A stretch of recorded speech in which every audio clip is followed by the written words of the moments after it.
اگر جمہوریت کو نقصان ہوا ہے تو فوج نے کیا. اس کے بعد میری باری آئی تو میں نے کھڑا ہوا تو یہ جو رضا ربانی صاحب ہیں یہ چیئرمین تھے اس وقت اور بیرسٹر بھی ہیں. تو میں نے کہا کہ میں جناب چیئرمین ایگری کرتا ہوں ساروں سے کہ فوج نے جو مارشل لا لگائے ہیں وہ کبھی بھی ملک کے مفاد میں نہیں جا سکتے. کاش کہ ہم اس آئین پہ رہتے جو ہمارا آئین تھا. لیکن میں نے کہا ابھی سب کو یہ جو تقریریں میں سن رہا ہوں سیاستدانوں کی, کیا انہوں نے اپنے گریبانوں میں کبھی دیکھا ہے کہ انہوں نے کیا کیا ہے؟ میں نے کہا جی آپ بیرسٹر ہیں, آپ بتائیں کہ ٹاپ کلاس پاکستان کے بیرسٹر جن کو جادوگر کہا جاتا تھا وہ مارشل لا کو جسٹیفائی کرتے تھے. ٹاپ کلاس ججز جن کو آپ سپریم یعنی جلیل القدر عدالت کے جلیل القدر لیڈر بیٹھ کے تو فیصلے انہوں نے کیے نظریہ ضرورت کے تحت انہوں نے کیا ایسے. پھر پالیٹیشین, میں نے کہا میں جی ایچ کیو میں 6.5 سال رہا ہوں اور ملٹری آپریشن ڈائریکٹریٹ میں رہا ہوں. وہاں میں نے دیکھا پالیٹیشین ریل پیل بیگ اتارے ہوئے, یہ جو آج حکومت کے اندر پالیٹیشین ہیں یہ سارے ادھر سے ادھر سے کر کے, اور جب ایک پارٹی فوج کے خلاف ہو جاتی ہے تو جو باہر ہوتی ہے, جو پارٹی اندر ہوتی ہے وہ فوج کے گن گاتی ہے اور چاہتے ہیں کہ تو آل یہ سب کی انوالومنٹ جو ہے سب کی ہے اور اسی کو دور کرنا چاہیے. آپ اپنی سٹرینتھ پہ کھڑے ہوں.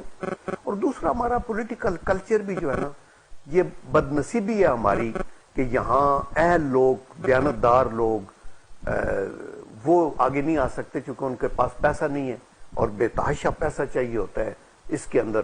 اور پھر پارٹیوں کے اندر بھی کارٹیل بنے ہوئے ہیں, ساری پارٹیوں کا یہ حال ہے. تو اس میں کوئی نیشنل ڈائلاگ کی ضرورت ہے جی, یہ اداروں کے درمیان جیسا جوڈیشری ہے, اسٹیبلشمنٹ ہے, آپ سمجھتے کہ وسیع بنیاد اس طرح کا کوئی فورم ہو؟ دیکھیں جب آپ نے آئین بنایا, جب آپ نے آئین پہ دستخط کیے, جب میں نے حلف لے لیا کہ میں قرآن کے اوپر حلف لیتا ہوں کہ میں اپنے دائرے میں رہوں گا, پالیٹیشین اپنے دائرے میں, ہمارے مطلب ہے سسٹم تو لوگ چلاتے ہیں نا. اس سسٹم میں اتنے لوپ ہولز ہیں کہ ہمارے لوگ جن کی ذہنیت منفی چیزوں کی طرف بہت جاتی ہے وہ مشکلات ہیں. ابھی آپ دیکھیں کہ یہاں جو منسٹر بنتے پہلے الیکٹ ہوا, الیکٹ ہو کے تو آپ نے کیبنٹ میں منسٹر بن گئے. ابھی منسٹر اگر پیٹرولیم کے آپ ہیں یا لیبر کے ہیں یا مین پاور کے ہیں اور بندوں کی آپ کی کو بھرتیاں کرنی ہیں تو سب سے پہلے آپ کی ذہن میں آپ کی کانسٹیٹوئنسی آتی ہے بیکاز آپ کا کانفلکٹ آف انٹرسٹ ہے. ابھی امریکہ میں کیا ہوتا ہے کہ امریکہ میں صدر بن گیا, اس کے بعد وہ کابینہ پوری امریکہ سے جہاں سے مرضی ہے اہل لوگ چنے, وہ الیکٹڈ نہیں ہو, بے شک وہ نہیں ہوتے. ان کو بتاؤ کولن پاول 4 اسٹار جنرل تھا, 5 اسٹار جنرل تھا, اترتا گیا تو اس نے کہا کہ یہ میرا وزیر خارجہ ہو. ابھی اس کی ادھر ترقی نہیں, انہیں چن چن کے لگا. جب دوسری جنگ عظیم میں نہیں, کورین وار کے بعد اور پھر دوسری جنگ عظیم کے بعد جب انہوں نے جاپان کے اوپر ہیروشیما اور ناگاساکی بم گرائے نا اور وہ دیکھا کہ بالکل راکھ بن گیا ہے تو ابھی جاپان کو کیسے اٹھائیں. آپ دیکھیں کہ امریکہ جو ہے وہ بڑا جمہوری ملک ہے, 250 سال سے جمہوریت ہے, لیکن انہوں نے کہا یہ جمہوریت ابھی ادھر نہیں چلے گی کیونکہ اگر کنٹری کو اٹھانا ہے, ادارے بنانے ہیں تو پہلے ایک ڈکٹیٹر بھیجے. انہوں نے جنرل میکارتھر کو 5 سال کے لیے ادھر بھیج دیا جاپان. آج جو ماڈرن جاپان ہے جس کے ادارے بنائے ہیں وہ اس ڈکٹیٹر نے بنائے, کیونکہ ایک آنےسٹ ڈکٹیٹر آ جاتا ہے نا وہ پھر یہ دیکھتا ہے کہ کوئی یہ نہیں کہ میری کانسٹیٹوئنسی میں بننا جانا ہے, میں نے اس کو دینا ہے, میرے کولیشن گورنمنٹ بنانی ہے, میں نہیں تو نو کانفیڈنس ہو جائے گا, یہ ہوگا. اوپر ایک بندہ آ گیا, میں یہ نہیں کہہ رہا کہ ڈکٹیٹرشپ ہی ہو, میں یہ کہتا ہوں کہ ایک بندہ آپ الیکٹ کریں قومی سطح پہ جیسے امریکہ میں ہوتا ہے یہ وہ پریزیڈنشل الیکشن ہو, یہ وہ بھی ایک جمہوریت کا سسٹم ہے. I am very much in favour کہ اس طرح کا وہ ارینجمنٹ. آپ یہ دیکھیں کہ مثلا ساؤتھ کوریا, وہاں جنرل پارک جو ہے اس نے اٹھایا اور وہ آج ساؤتھ کوریا یہاں سے یہاں تک پہنچ گیا. وہ آپ دیکھیں مصر میں کرنل جمال عبد الناصر, ٹھیک ہے, اس نے اپنے طور پہ کیا. لیبیا کے اندر کرنل قذافی تھا, لوگوں کی آپ خوشحالی سنیں, آلدو وہ مطلب ہے اوور آل انچارج تو ڈکٹیٹر تھا. تو میں یہ کہتا ہوں کہ ہمیں بجائے ڈکٹیٹر اس طرح کے کو بنائیں جو کہ لوگوں کو کوڑے ماریں اور زیادتی کریں, الیکٹڈ ایسا ارینجمنٹ ہو جس میں ایک دفعہ بندہ چن لیا ہے تو وہ بندے کے اور بیسٹ چنے اور اس کو کہیں پاکستان پورے سے چاروں صوبوں سے چن چن کے اچھے بندے لے کے آؤ کیبنٹ میں اور اچھی لائق خواتین ہماری بیٹیاں بہنیں وہ لے کے آؤ. ہم تو جب ریزرو سیٹس کا کیا ہوتا ہے ابھی آپ دیکھیں 1/3 آپ کی جو پارلیمنٹ ہے وہ ان الیکٹڈ کچھ بھی نہیں ہے, اس کی بچی ہے, اس کی بہن ہے, اس کی تو آپ اس سسٹم کو آگے کتنا کہاں تک چلائیں گے. یہاں پر ایک مختصر سی کمرشل بریک لیتے ہیں, اس کے بعد گفتگو کا سلسلہ.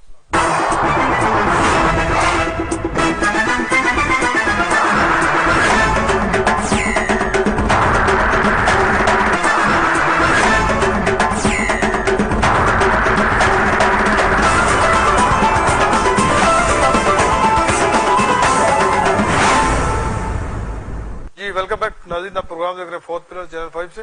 میرے ساتھ شریک گفتگو ہے جنرل عبدالقیوم صاحب. جنرل صاحب یہ فرمائیے گا کہ یہ جو 3 سالہ اس حکومت کی کارکردگی اس کو کس طرح اپریٹ کرتے ہیں کہ جو انہوں نے بلند و باق دعوے کیے تھے آپ واقعی سمجھتے ہیں یہ کو ڈیلیور کر پائیں؟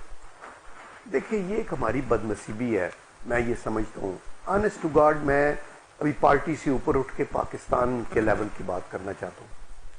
آئیڈیلی تو یہ ہو کہ ہم آئین کی پاسداری کریں اور اس کے مطابق چلیں, لیکن یہ جو حکومت ابھی آئی ہے, عمران خان صاحب بڑی اچھی باتیں کرتے ہیں, بڑے ایلیکوینٹ ہیں, بڑی نائس, لیکن دیکھیں آپ کو گفتار کا غازی بننے کی بجائے آپ کو ڈیلیور کرنا پڑتا ہے. آپ کو وہ کہتے ہیں نا you have to walk the talk, جو آپ کہتے ہیں یہ وہ. پہلی بات تو یہ ہے کہ ان کی جو کمپین چل رہی تھی اس وقت, یہ میں کوٹ کر رہا ہوں آپ ان کے جو الیکٹڈ پریزیڈنٹ سے جاوید ہاشمی صاحب, انہوں نے کہا ہمیں تسلی دی گئی کہ وہ آ جائیں گے تو وہ انشاءاللہ ہم جیت جائیں گے. وہ ان کا ذہن میں پھر کئی جگہ انہوں نے کہا وہ جج فلانے آ رہے ہیں تو آپ فکر نہ کریں, وہ اور امپائر یہ ہو جائے گی, اٹھ جائے گی فلاں. ابھی اس کو کوئی جھٹلا نہیں سکتا, آپ اس کی جتنی کریں دیں. یعنی دیٹ مینس کہ in your mind you wanted کہ مجھے کوئی اٹھا کے آگے لے آئے اور میں آ کے اوپر بیٹھ جاؤں اور پھر چلاؤں. وہ ہو گیا, آپ آ گئے. ابھی آپ کا جو مینیفیسٹو ہے اس کے اندر تو بہت چیزیں لکھی ہوئی ہیں. آئیڈیلی آپ نے کنٹینر پہ تقاریر کی ہیں بڑی بڑی اچھی. میں کئی دفعہ بڑا اپریشیٹ کرتا تھا, یہ باتیں تو ٹھیک کہہ رہا ہے, بجلی مہنگی ہے, گیس نہیں مل رہی, اس نے وہ پھر کہا وہ پھاڑ دو اپنے بل, ٹیکس نہ دو, اس طرح کی باغی باتیں, سول نافرمانی. اچھا کرا کے جب یہ خود آئے اور ساتھ مینیفیسٹو دیا, پھر 100 ڈیز میں آپ دیکھیں 90 دنوں میں ہم کرپشن کو یہ کریں گے.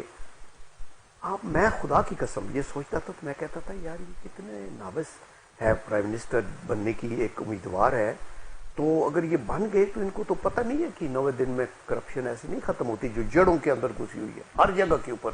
تو ان کو تو آئیڈیا ہی نہیں. اور واقعی عمران خان کو جھوٹ نہیں بول رہا تھا. میں یہ سمجھ رہا ہوں کہ ان کا ایک دن کا بھی ایکسپیرینس نہیں تھا, تو وہ جب آئے تو پھر انہوں نے ایڈمٹ کیا کہ ہم تو تیار ہی نہیں تھے. پھر آ کے انہوں نے آن جاب ٹریننگ کی, اور آن جاب ٹریننگ میں ملک کا بٹھا بیٹھ گیا. کئی لوگ یہ کہتے ہیں جو معیشت دان ہیں, یہ سمجھدار ہے, وہ کہتے ہیں پاکستان کا انڈیا کے ساتھ 3 جنگوں میں اتنا نقصان نہیں ہوا معیشت کا, جس طریقے سے معیشت یہ بچی. ایک ٹیم لگائی, ابھی اسد عمر صاحب کو لگایا, سب نے کہا کہ سر اسد عمر صاحب از اے گڈ مین, ان سے کوئی اور کام لے لیں, ہی از ناٹ اے اکانومسٹ. اور پاکستان کی اکانومی کو چلانے کے لیے آپ کو ساؤنڈ لوگ چاہیے جن کا کوئی بیک گراؤنڈ ہو, کوئی تجربہ. اس کو کر نہیں سوال نہیں تھا تو 9 مہینے کے بعد وہ فائر کر دی. پھر وہ حفیظ شیخ صاحب کو لے گئے, انہوں نے کہا جی یہ پہلے فیل ہوئے, پیپل پارٹی نے ان کو نکالا ہے. انہوں نے کہا نہیں یہ تو A1 ہے. پھر درمیان میں وہ ایک اور ابھی جو شوکت ترین صاحب ہیں, یہ ایک تجربہ کار ہے. میں کہتا ہوں میں اگلے دن بھی ایک ٹی وی پہ کوٹ کر رہا تھا امریکن کا, کہ وہ کہتے ہیں جی امریکن اینڈ کے اوپر ایک اچھا فیصلہ کرتے ہیں, لیکن پہلے ساری غلط آپشن جو ہیں ان کو ٹرائی دیتے ہیں کہ کیا کیا جائے. تو میرے خیال میں شوکت ترین صاحب اپنی ایفرٹ کریں گے, ان کا کم از کم تجربہ ہے, ایک بیک گراؤنڈ بھی ہے تھوڑی اگلی. آئی ہوپ اینڈ پرے کہ اللہ تعالیٰ کرے وہ سکسیڈ ہوں, بیکاز وہ سکسیڈ ہوں گے تو ملک بہتر ہوگا, تو پارٹیاں پنپتا بھی سکتی ہیں. تو اس لیے ان کی یہ جو 3 سالہ دور میں جو سب سے بڑا نقصان ہوا ہے نا, وہ ایک تو قومی یکجہتی کا ہوا ہے, کیونکہ انہوں نے دیکھیں آپ ایک اپوننٹ پارٹی پولرائزیشن زیادہ ہوگی. میں ہاتھ نہیں ملاتا, میری نفرت ہے آپ سے. دیکھیں یہ اللہ جانتا ہے آپ اللہ کی نگاہ میں افضل ہیں یا میں افضل ہوں, یا یہ بندہ جو ہمیں چائے پکا کے دے کے جاتا ہے وہ اللہ کی نگاہ میں افضل ہے, یا میں جو اپنے آپ کو بڑا پاٹے خان سمجھتا ہوں کہ میں تو جنرل ہوں یا میں منسٹر ہوں یا میں لینڈ لارڈ ہوں, میں افضل ہوں. یہ خدا کی ذات دیتی ہے, اور اللہ کی ذات انسانوں کو دے کے بھی اور کئی دفعہ محروم کر کے بھی امتحان میں ڈالتی ہے. تو آپ یہ کہیں کہ میں ان کو ہیٹ کرتا ہوں, آپ نہ ہیٹ کریں, آپ اپنے طور پہ یہ کہیں عدل کا نظام ہے اس کو پرکھنا چاہیے, اور میں عدالتوں کو بھی اپیل کروں گا کہ خدا کے واسطے وہ انصاف کرو جو نبی کریم صلی اللہ علیہ وسلم کے وقت میں قاضی کرتا تھا. اور وہ کیا تھا کہ آپ اگر مدعی کی طرف دیکھ کے قاضی مسکرائے تو مدعا علیہ کی طرف بھی دیکھ کے مسکرائے, تاکہ یہ نہ ہو کہ اس کو یہ شک ہو کہ یہ ہے یہ ہے. آپ مدینہ کی ریاست کی بات کرتے ہیں نا, میں نے دیکھو میں نے اسٹیل مل چلائی, پی او ایف میں 6.5 سال رہا ہوں, خدا گواہ ہے وہاں میں نے یہ کہا میرا یہ دفتر جو ہے یہ مسجد ہے اور میں یہ کرسی پہ بیٹھوں یا ممبر پہ بیٹھوں, اللہ نہ کرے یہاں میں ککمبا پروری کینا پروری یا اپنے منسٹر کو خوش کرنے کے لیے بندے بھرتی کر دوں یا میں پاکستان کو نقصان پہنچوں, میں ریزائن کر دوں گا. اور پھر میں نے ریزائن کیا, رینو شریف صاحب کے ٹائم کے اندر گیا, ہی واز کائنڈ, انہوں نے کہا نہیں رک, پھر بعد میں چلا آیا. تو میں یہ کہنا چاہتا ہوں کہ یہ کہ میری کٹی ہے آپ سے, پھر آپ اس لیول کے لیڈر ہی نہیں ہیں جو آپ نے کٹی کی. آپ کی ایک حقارت ہے, آپ ایک حقارت اور نفرت آپ کو کہیں کچھ نہیں کرنے دیتی. میں یہ نہیں کہتا کہ پالیٹیشین سارے پاک صاف ہیں, لیکن یہ بات عمران خان صاحب کے متعلق بھی تو نہیں کہی جا سکتی نا. ان کے ونگ کے نیچے آٹے کے لوگ, چینی کے لوگ, بجلی, یہ جو آپ کی دوائیاں, یہ لوگ ہیں. آنیسٹلی اگر عمران خان کو کوئی اچھا ایڈوائزر ہوتا نا, وہ کہتا اللہ نے آپ کو موقع دیا ہے, آپ جس طریقے سے بھی آگے ہیں, ابھی آپ انصاف کریں اور یہ کہیں کہ یہ ترازو ہے, اور وہ نظر آئے, عدالتوں کو کہے کہ آپ کریں, ہم انٹروین نہیں کریں گے. ابھی آپ دیکھیں ایون جو نیب کا ادارہ ہے کتنا نیب کی, جی میں بات کر رہا ہوں, کل ہی پرائم منسٹر نے کہا کہ جی ہم نیب قوانین میں تبدیل کرتے جا رہے ہیں, اور بیوروکریسی شوکت ترین صاحب کہتے ہیں کہ بالکل کام نہیں کرتے. جی جی, اب واقعی سمجھتے کہ اس ادارے کی ضرورت نہیں ہے؟ نہیں, میں یہ کبھی بھی نہیں سمجھتا کہ دیکھیں ہر وہ ادارہ چاہیے جو کرپشن کو ختم کر سکتا ہے. میں یہ کہنا چاہتا ہوں اس کے لیے آپ کے پاس آرگنز موجود ہیں. مثلا آپ کے پاس عدالتیں ہیں, آپ کے پاس نارمل عدالتیں, ہائی کورٹ ہے, سپریم کورٹ ہے, وٹ ایور, آپ کے پاس سیشن کورٹس ہیں, آپ کے پاس اینٹی کرپشن کورٹس ہیں, آپ کے پاس بینکنگ کی ہیں, لیبر کی ہیں, اینٹی نارکوٹکس کی ہیں, اینٹی ٹیررسٹ کورٹس کی ہیں. ان سب کے ہم لکیر ماری ہوئی ہے, جو مرضی کریں, جو مرضی جج لگاؤ. یہ آپ ادھر سے جج سے پکڑے نا تو چیزوں کو آپ کو شاید نیب کی ضرورت نہ پڑے.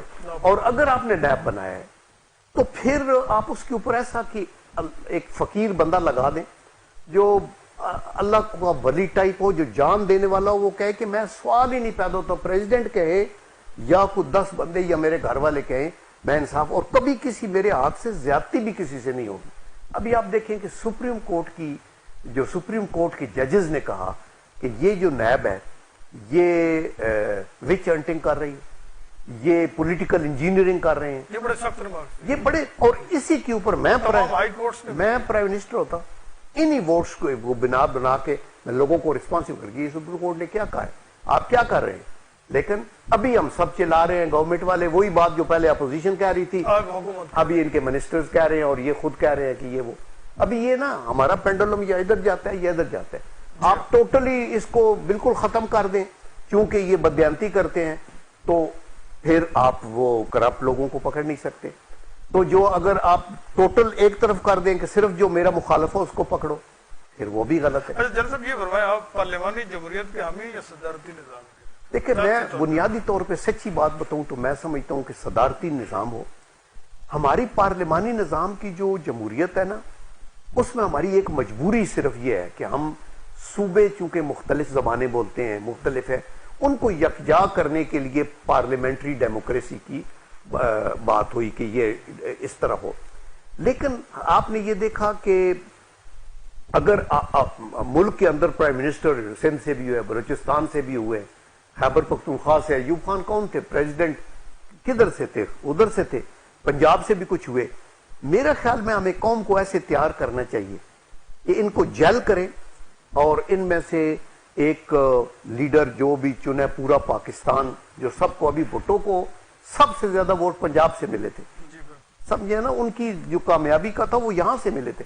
کبھی لوگوں کو یہ نہ دیکھے کہ کریں. اس کے بعد جب وہ اوپر آئے تو جب وہ انٹلیکچوئلز بھی چنے اپنی کیبنٹ کے لیے جو ان الیکٹڈ ہیں تو وہ سارے صوبوں سے چنے تاکہ ان کی اس طرح بھی. اور آپ کا جو اپر ہاؤس ہے اس کے اندر بھی آبویسلی آپ کی ایک نمائندگی ہوتی ہے.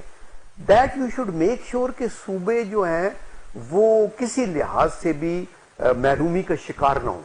تو پھر تو میرے تو خیال میں کہ آئیڈیل اسی طرح کا ارینجمنٹ ہے کہ اوپر ایک مضبوط بندہ ہو, اس کے اختیارات, اس کو بلیک میل نہ کیا جائے کہ آج اچھا جی ہم آپ کے اتحادی ہیں نا تو ایدا ووٹ اسی کھچ لیں گے تو تسی کل تھوڑی حکومت. اور یہ ہوتا رہا. میں نے بے نظیر بھٹو صاحبہ کے ساتھ یہی دیکھا. ان کی بھی مائنارٹی گورنمنٹ تھی, ساتھ چیٹ صاحب کی جنیجو گروپ تھی, ساتھ مولانا فضل الرحمان صاحب تھے, ساتھ وہ نوابزادہ نصر اللہ صاحب کا ٹیم تھا. یہ سارے وہ یہی ہوتا تھا. اچھا جی باہر جا رہے ہیں, اچھا بیوی کہتی کئی دفعہ باہر فانی ٹوٹی کشتی. یہی اسباب کیا کم تھے کہ اس پہ ناخدا تم ہو. یعنی کشتیوں کے جو ملا ملے وہ قداور زیادہ نہیں تھے, سیلف لیس اس طرح کے نہیں تھے. اور وہ دیٹ از دی. ابھی دیکھیں نا مثلا ایوب خان کا میں بھی بڑا مداح ہوں. ایک تو ہمارے فوجی فیلڈ مارشل تھے, خوبصورت جوان تھے, بڑے میگا پروجیکٹ کیے, بہت اچھا کام کیا. لیکن مسئلہ یہ ہے کہ جب ان کی ختم ہوا تو انہوں نے بجائے اس کے کہ اسپیکر نیشنل اسمبلی کو ہینڈ اوور کرتے اپنا آئین بنایا ہوا جو 1962 کا جو یہ کہتا تھا کہ آپ اسپیکر کو دیں, انہوں نے یحییٰ خان کو حوالے کر دیا. سر آخری ہمارے پاس 5 منٹ رہ گا تو میں آپ کی توجہ مبذول کرانا چاہوں گا. یہ جو افغانستان کی موجودہ صورتحال ہے, ظاہر اس کے بڑے گہرا فعال آؤٹ ہے پاکستان میں بھی. خارجہ محاذ پہ حکومت کو جو چیلنجز درپیش ہے, واقعی سمجھتے ہیں کہ یہ اس کو اوور کم کر پائیں گے؟ جو بھی صورتحال ہے پاکستان میں بھی سیکورٹی لا اینڈ آرڈر کی سچویشن خراب ہو سکتی ہے, طالبان کی پیش قدمی بڑھ رہی ہے, تو سارے سینیریو ہمیں کیا کرنا چاہیے؟ دیکھیں بات یہ ہے کہ یہ جو فارن پالیسی کی کامیابی ہے نا کہ باہر آپ کتنے کامیاب ہوتے ہیں, آپ کی بات کون سنتا ہے, اس کا دار و مدار ہے کہ گھر سے آپ کتنے مضبوط ہیں. ٹھیک ہے نا. وہ میں کئی دفعہ پنجابی کا وہ ہے کہ جنہاں دے گھر دانے انہاں دے کملے بھی سیانے. ٹھیک ہے نا. آپ پکے ہوں گھر میں نفاق بھی نہ ہو. آپ کا پولیٹیکل ڈیفرنس ہے آپ شہباز شریف سے, لیکن ورکنگ ریلیشن شپ پرائم منسٹر کرانی چاہیے. اور امپارٹنٹ جو امینڈمنٹس ہیں کانسٹیٹیوشن میں, الیکٹرل ریفارمز ہیں, آپ کی نیب کے کو قانون بنانے ہیں, آپ نے لیبر ریفارمز ہیں, آپ کی جوڈیشل ریفارمز ہیں, اس پہ ان کو بیٹھے کمیٹیاں بنائیں. آپ نے دیکھے کہ آئین بھی بنا تھا بھٹو صاحب کے فیور میں, تو نہیں تھے نا ولی خان, ان کو تو انہوں نے بند کیا ہوتا ہے حیدرآباد کی جیل میں. سب کو اکٹھا کر کے بیٹھ کے ساروں سے سائن کرائے. نواز شریف کے ٹائم میں نیشنل الیکشن پلان بنا, عمران خان صاحب بھی اس میٹنگ میں گئے. ڈیڈ لاک نہیں تھا نا, تو ڈیڈ لاک نہیں ہونا چاہیے چونکہ آپ یہ آئین کے خلاف ورزی ہے, آپ نے اس کو چلانا ہے. تو میرے خیال میں پہلی بات تو یہ حکومت کو میں کہوں گا کہ گھر سے مضبوط کریں. ابھی عمران خان صاحب نے جو تقریر کی ہے نا نیشنل اسمبلی میں نے اس کو اپریشیٹ کیا ہے کہ اس میں انہوں نے کیچڑ نہیں اچھالا کہ جی چور ڈاکو یہ وہ کہتے تو اس وقت اور کرنا, کنسٹرکٹیو اپنے طرف سے باتیں کرنے کی کوشش کی, اس کو اپریشیٹ کیا گیا. آپ چھوڑے نا وہ بندہ جو کرپٹ ہے, آپ کا سسٹم کو اتنا مضبوط بنائے کہ اس طارت میں آپ بھی ہوں تو انوالو ہو جائے. آپ کے جو نیچے لوگ ہیں تو وہ نہیں ہے. پھر فارن پالیسی کے اوپر عمران خان کا ایک انٹرنیشنل امیج تو ہے ایز اے پلیئر, اور وہ خوبصورت بھی ہے, بات چیت بھی اچھی کرتا ہے, انگریزی میں بہت نائس بات کرتا ہے. اللہ تعالیٰ کرے کہ اس کی ان چیزوں سے آگے ہے, لیکن آپ کو انٹریکٹ کرنا ہے لیڈروں سے. آج امریکہ ایک سپر طاقت ہے, اس کا صدر ہمارے پرائم منسٹر سے ٹیلی فون نہیں کرنا چاہتا. تو کیا یہ ہماری فارن پالیسی کی کامیابی ہے کہ ناکامی ہے؟ دیکھیں پس چلمن آپ کو ایسی کوشش کرنی چاہیے کہ یہاں نہ پہنچے. آپ کا اینڈ ریزلٹ کیا ہے اس کے اوپر. اسی طرح عرب دنیا ہے, یعنی مطلب ہے اس کے اندر آپ کو ایکسل, اور پھر یہاں بیٹھ کے آپ یہ نہیں کہیں کہ میں تو یا دفتر میں ہوتا ہوں یا گھر میں ہوتا ہوں. No, you have to be in Middle East, you have to be in South Africa, آپ کو افریقن کانٹیننٹ میں, آپ کو ساؤتھ امریکن میں جانا ہے, آپ نے اپنے جنرل اسمبلی کے ووٹ اکٹھے کرنے ہیں, آپ نے کشمیر کی لابینگ کرنی ہے, آپ نے اپنے ملک, تب جا کے جب لوگ آپ کو یہ فرمایا کہ طالبان پورے افغانستان میں قابض ہو جاتے ہیں تو کیا حکومت پاکستان کو ان کی حکومت کو تسلیم کرنا چاہیے؟ ضرور کرنا چاہیے. Why not. دیکھو طالبان یہ ابھی رائٹنگ آن دی وال ہے. ہم امریکن کو بتاتے تھے کہ جی آپ نے یہ سر اپنا دیوار کے ساتھ مار رہے ہیں, آپ تاریخ سے کوئی سبق نہیں سیکھ رہے.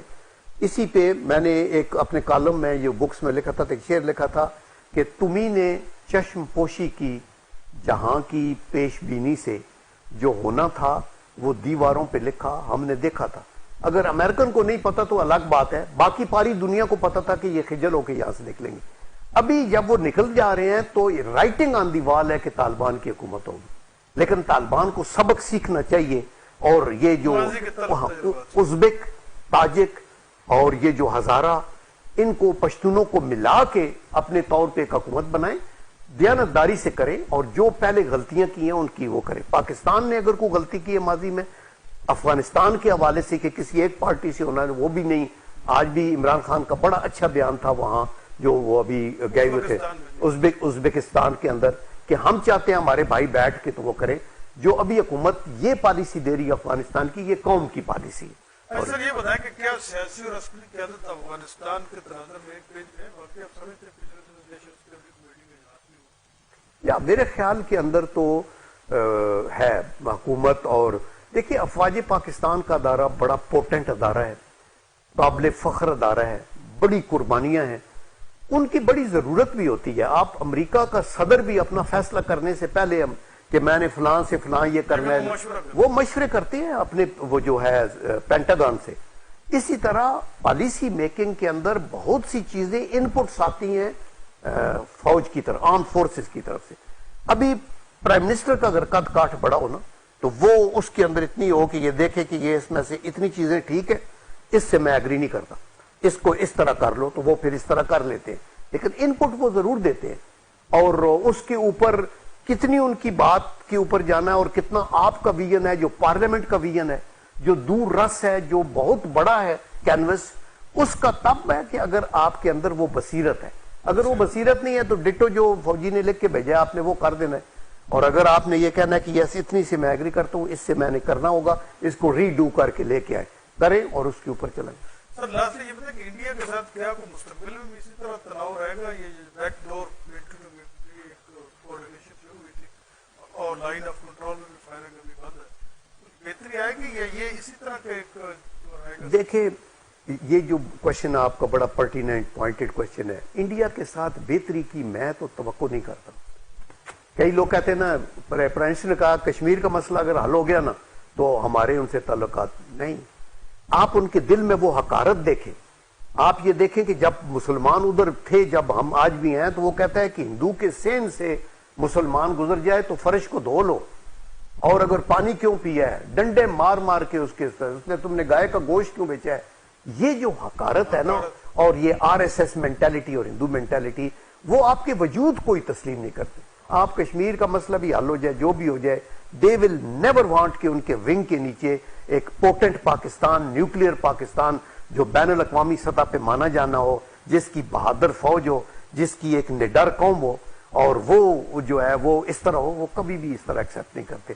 تو اس لیے ہمیں دعا یہ کرنی چاہیے کہ ورکنگ ریلیشن رہے، لیکن یہ توقع کرنا کہ ان سے کوئی ہمدردی کی آپ توقع کر سکتے وہ نہیں رکھتے۔ جیسا بہت شکریہ کہ آپ نے ٹائم دیا اور بڑی آپ سے تفصیلی دلچسپی، جو کبھی ہمارا وقت ختم ہو گیا ورنہ مزید تھینک یو ویری مچ۔ اس کے ساتھ ہی پروگرام ختم ہوتا ہے۔ آپ کے میزبان ملک منصور کے جلد